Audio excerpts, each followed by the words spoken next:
I'm really touched by the size of the attendance here this evening, on this fine evening, as Angela said, when we have so few of them, that you came indoors to hear a political platform give speeches is really heartwarming. But I'm absolutely sure that thousands of people are going to vote for us on the 5th of May, exactly a week from today. And if enough thousands do, and if I get in, if Angela gets in, if Brian gets in, if Ferriel gets in, then nothing will ever be the same again. Because the whole country will sit up and take notice. I mean, even if I just get in, I can assure you everyone's going to know about it. Whereas if maybe it's too harsh to put it this way, but if the donkeys, who constitute most, not all, but most of the members of the Scottish Parliament, if they're all returned, business as usual, then don't expect them to do anything other than what donkeys do. The waters will close over the event. No one will pay any attention to who Glasgow has returned, because there is nothing memorable about them. I always say at these meetings, can anyone here give me the names of Glasgow's members of the Scottish Parliament? And I often put money on the table and say, the first person to tell me the names of Glasgow's MSPs can lift this money. And the money's safe, because nobody could name them. I couldn't name them. None of you could name them. Because, unless you were at my last meeting and you've been studying it in order to get the money. Because they're wholly unmemorable. They haven't done anything or said anything that would have impacted upon your consciousness. Of course there are exceptions. And you may prefer the SNP candidate in this constituency, Nicola Sturgeon, or you may prefer Stephen Curran. I would prefer Curran myself. But you can do that, you see, under this system of government, system of election. You can vote for Nicola Sturgeon next Thursday. You can vote for Stephen Curran next Thursday. You could even, if you were daft, vote for the Conservatives or the Liberal Democrats. But I suspect that most people in this constituency will be voting either for Nicola or for Stephen. You do that on the first ballot paper, which is lilac in colour. You vote for your local MSP. Then you get a second paper, which is peach coloured, pink coloured, and that's where you'll find us. So you don't have to vote the same way on both ballots. In fact, you'd be pretty silly to, especially if you were a Labour supporter, because Labour has no chance at all of getting any extra seats from the second ballot. So if you are voting for Curran in the first ballot, you really would be well advised to vote for us in the second ballot. But there are very few exceptions.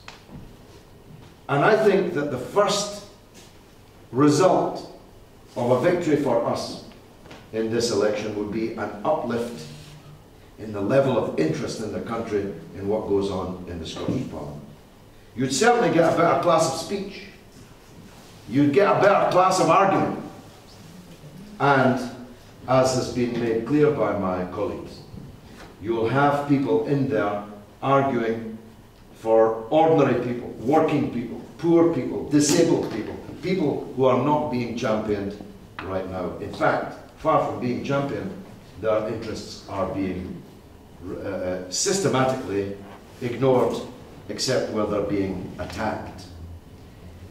I have deep roots and association with this community.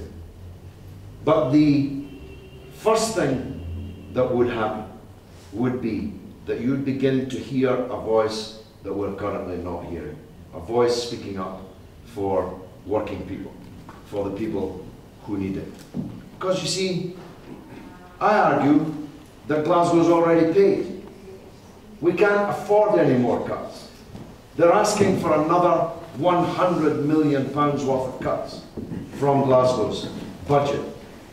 But Glasgow needs more public services, not fewer. Glasgow needs more public expenditure, not less. Glasgow needs more jobs, not more unemployed. We already have huge levels of unemployment in this city, particularly amongst young people. In Glasgow as a whole, 1 in 3 young people under 25 is unemployed.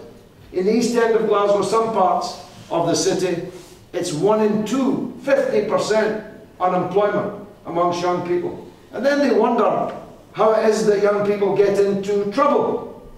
If there's no jobs, what is there for the young people to do but get into trouble? There's certainly no facilities for them. It's not as if you could get up in the morning and say, I've got no job, but I can go down the community centre. I can play tennis or indoor football, or I could go into a gym or a swimming pool, or all the facilities that you can have if you can afford £75 a month to go to Virgin Active. It's all right if you're unemployed and you're in Virgin Active. It's quite a good life.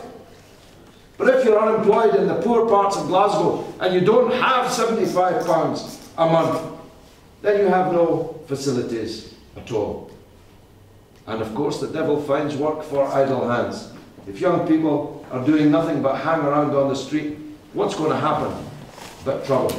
And then when the trouble comes, the mainstream political parties argue with each other about how fast you can get them into jail, how you can get a mandatory sentence to get them into jail, how long you can keep them in jail. I tell you, the people that need to be in jail are the politicians and the bankers and the rich who have presided over a system where half our young people can be unemployed.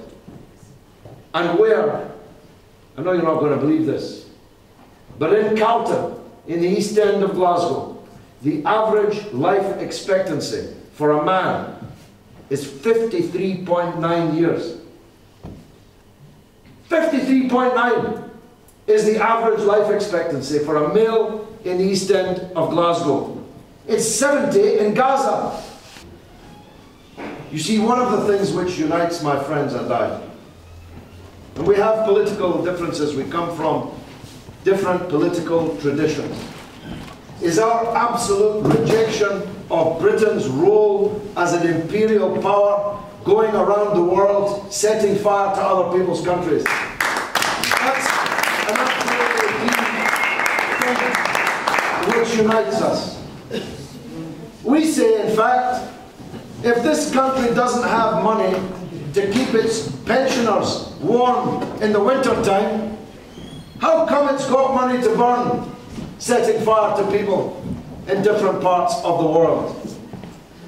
£7 million a day we're currently spending bombing Libya. Now what's this? This is day 60, I think, or 62, something like that. Do the maths. That's 62 times 7 million. And now we're being told by Liam Fox, the Tory Defence Secretary, that we're actually in this now for the long haul. That's what he said yesterday. It was going to be a short, sharp war. Now we're in it for the long haul. That's £7 million a day. Well, what does long haul mean? 1 month, 6 months, 1 year, 6 years? We've been in Afghanistan for 10 years. We're going to bomb Libya for 10 years?